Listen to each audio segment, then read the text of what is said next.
Jharkhand CGL प्रश्न पत्र leak मामले में जांच का आदेश हाईकोर्ट में लंबित मामला जो है वो अभी भी लंबित है और उसका जांच जो है सीआईडी को सौंपा गया था। और सीआईडी की टीम जो है एक बड़ा खुलासा करते हुए ये सामने आया है कि कई लोग उसमें संलिप्त थे और साथ ही साथ अभ्यर्थियों से 20-20 लाख रुपया लेकर के फर्जी प्रश्न पत्र बेचने के नाम पर जो है 20-20 लाख रुपया अभ्यर्थियों से वसूले गए थे। अब इसमें संलिप्तता किसका है? मास्टरमाइंड बताया जा रहा है संदीप त्रिपाठी का, और साथ ही साथ कई आईआरबी के जवान हैं। अब कौन कौन लोग हैं और क्या कुछ सामने आया है खुलासा में, वो हम लोग जानने का कोशिश करते हैं। देखिए, सबसे पहले अगर हम लोग जानेंगे कि अवैध वसूली और धोखाधड़ी के पक्के सबूत मिल गए हैं, और ये सबूत क्या है वो जानिए। कि जांच में सामने आया कि इस घोटाले की साजिश में आईआरबी का जवान कुंदन कुमार उर्फ मंटू शामिल था। और कुंदन कुमार जो है आईआरबी का जवान, वो अन्य आईआरबी के जवानों के साथ, यानी कि अपने सहपाठी जो है उनके साथ जो है मिल करके इस घटना का जो है पूरा तरह से साजिश किए हैं और प्रश्न पत्र बेचने के नाम पर जो है 20-20 लाख रुपए वसूलने का काम किया। अब देखिए आगे क्या है। मास्टरमाइंड संदीप त्रिपाठी ने असम राइफल्स के जवान राम निवास राय और उनके भाई निवास राय के जरिए कुंदन से संपर्क साधा था। कुंदन की पत्नी कंचन के बैंक खातों का इस्तेमाल पैसों के लेन देन के लिए किया गया था। जो पैसा का लेन देन है उसी के बैंक अकाउंट से किया गया है।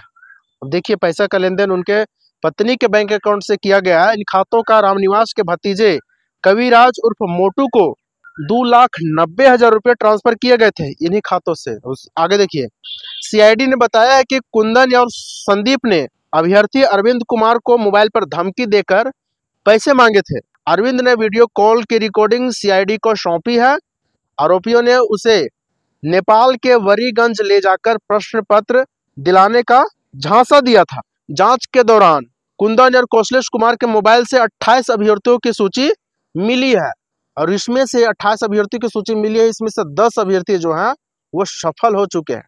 यानी कि सीजीएल का जो परिणाम आया है उसमें 10 अभ्यर्थी उसमें सफल हो चुके हैं 28 में से। सोचिए, जो सूची 28 मिली है कौशलेश कुमार के मोबाइल से। सूत्रों के मुताबिक इन उम्मीदवारों को बिहार के पटना, मुजफ्फरपुर, मोतिहारी और रक्सौल होते हुए वीरगंज ले जाया गया, जहां उन्हें सामान्य ज्ञान के 100 से 120 प्रश्न के उत्तर याद करवाए गए। सोचिए, इसी तरह का जो है ये संलिप्तता पाया गया और इस तरह से पूरा इस मामले का इसी तरह से साजिश रचा गया और इस तरह से प्रश्न पत्र जो है लीक होता है। अब सोचिए, अब आगे हाई कोर्ट का अगला सुनवाई है। अगले सुनवाई में इन सबूतों को वहां पे पेश किया जाएगा। इसके बाद हाई कोर्ट क्या कुछ निर्णय लेती है, इसका सभी को इंतजार रहेगा और आगे देखेंगे कि आखिर क्या कुछ हाई कोर्ट इस मामले पर निर्णय लेती है और झारखंड सरकार और क्या कुछ इस जो दोषी लोग हैं इन पे क्या कुछ वो सख्त कार्रवाई करते हैं और आगे जो एग्जाम आते हैं, आगे जितने एग्जाम आएंगे उन पे क्या कुछ गाइडलाइंस जारी किए जाएंगे, ये सारा कुछ जो है वो देखने लायक होगा। चलिए मिलते हैं अगले वीडियो में। धन्यवाद।